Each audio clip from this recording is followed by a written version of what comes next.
Lecture 10, Competence and Learning. Now, there's a close connection between learning and change. Each new thing a person learns changes them.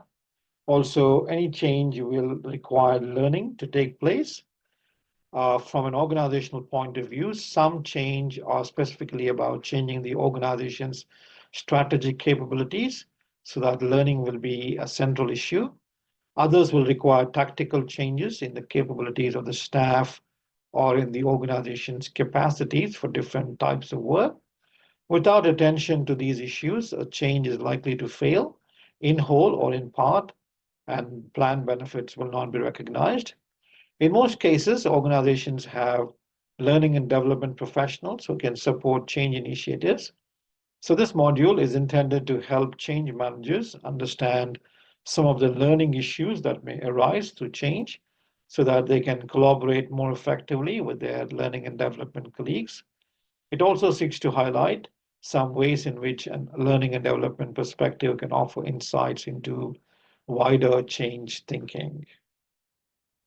So here we have a model called the conscience competence learning model. This is a widely recognized model, but its origins are hard to identify. Dr. Ramesh Mehe, way back in 2010, refers to it in his paper associated with the training of medical practitioners in Bradford. The model describes the stages that a learner goes through when learning a new skill. Now, some people faced with a new challenge are, as the diagram suggests, unconsciously incompetent. They do not know what they don't know and how much skill may be required to achieve a task. On the other hand, a change situation may begin with people unconsciously competent in the former business as usual world. They can do their work without having to pay moment by moment attention to it. In neuroscience terms, the primal brain is able to handle job requirements using well-established patterns. The impact of a change is to require different skills. This pushes learners into conscious incompetence. Now, the energy-intensive prefrontal cortex is needed as training takes place and learners work achieve conscious competence. Now, continued practice, still requiring focus from the frontal brain, can then progressively develop unconscious competence in the requirements of the changed workplace. The period of focus by the front brain, conscious incompetence and conscious competence, can be a period of anxiety for the learner and will feel like hard work. In the guide, section 2.3.1 clearly articulate these stages. We could use a simple example, to understand these 4 steps. The step number 1 is the unconscious incompetence. The learner is unaware of his or her lack of a particular skill. Let's say somebody who's new to driving, has never driven before, is aware of one's particular skill. Let's say the learner now moves on to the next phase, which is conscious incompetence. The learner now realizes the importance of a skill, but fails in trying to do it.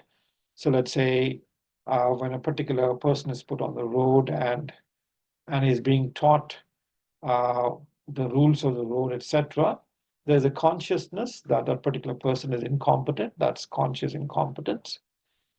And then we move on to the next phase. The learner, through practice, can now do the skills, but has to think about each step. Let's say there is a bit of competence and there's a consciousness, and a person has to kind of think about each of the skills. Let's say it's a roundabout.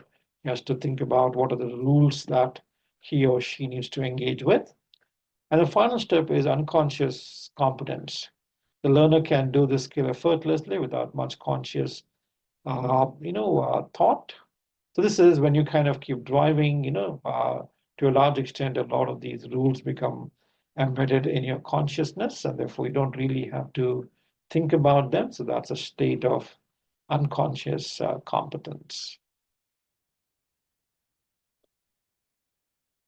Learning dip is an interesting concept. In any change that will involve previously competent people learning new skills, a learning dip such as this must be expected and planned for. The process has implications for job performance. The skilled performance or mastery associated with unconscious competence is fluent and quick. Errors are infrequent. As soon as the learner has to pay conscious attention to the skill, and especially before basic competence is achieved, productivity declines and error rate climbs. There's a significant fall in job performance. So in any change that will involve previously competent people learning new skills, a learning dip such as this on the slide must be expected and planned for. The extent of the performance dip and the speed with which recovery takes place will depend on the timeliness and effectiveness of training provision.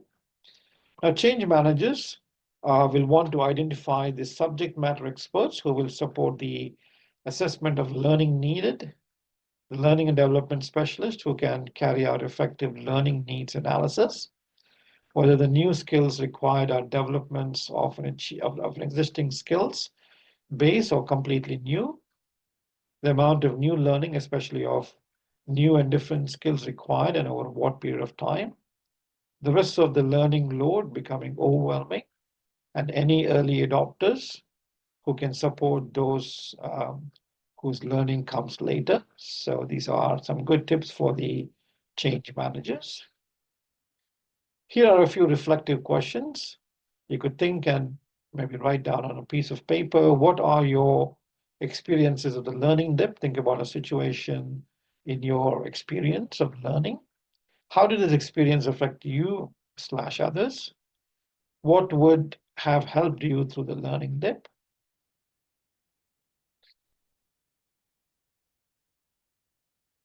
Learning process and individual preferences. Now, all personal change involves unlearning old ways of behaving and learning new ones. It is helpful, therefore, to have a way of looking at the learning process and how different people like to learn. David Kolb in 1984 described a cyclical process of adult learning, often called the learning loop. Peter Honey and Alan Mumford in 1992 took this thinking a step further with their observation. The different individuals possess different learning styles. These represent distinctive preferences for one or more steps of the learning cycle, or tendencies to skip one or more steps, which will diminish learning opportunities.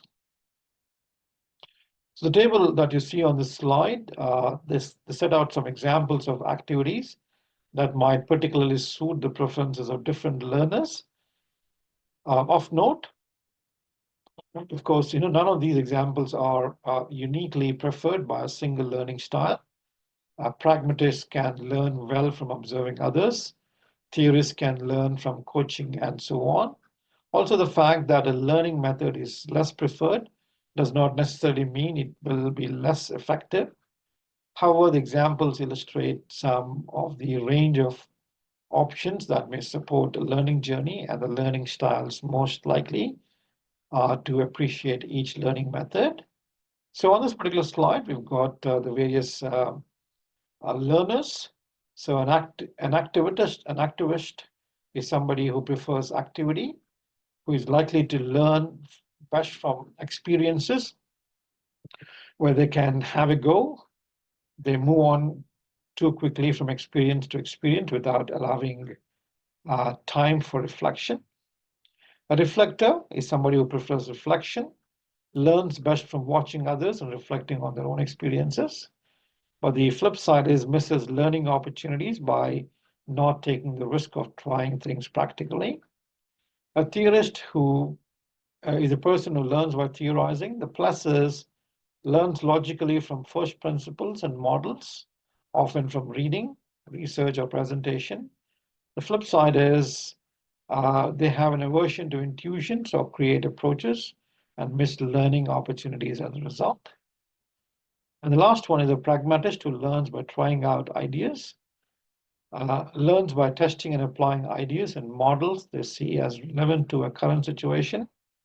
They're open to support or coaching they think will be of practical value. But the flip side is they miss out on learning opportunities for which they can't see an immediate practical use.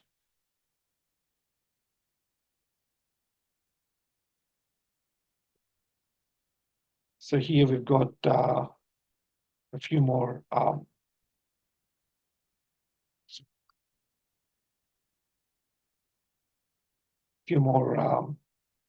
examples. Activists, they learn on the job by trial and error. Uh, they learn by coaching from a respected practitioner. Activity-based learning in groups is their way of learning. Reflectors, they observe others live or on videos. Action learning sets, they make notes and keep learning diaries.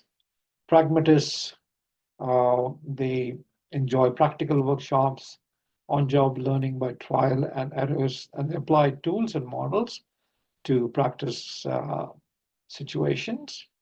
And the theorists, they enjoy courses and seminars, lectures and presentations, reading and personal research.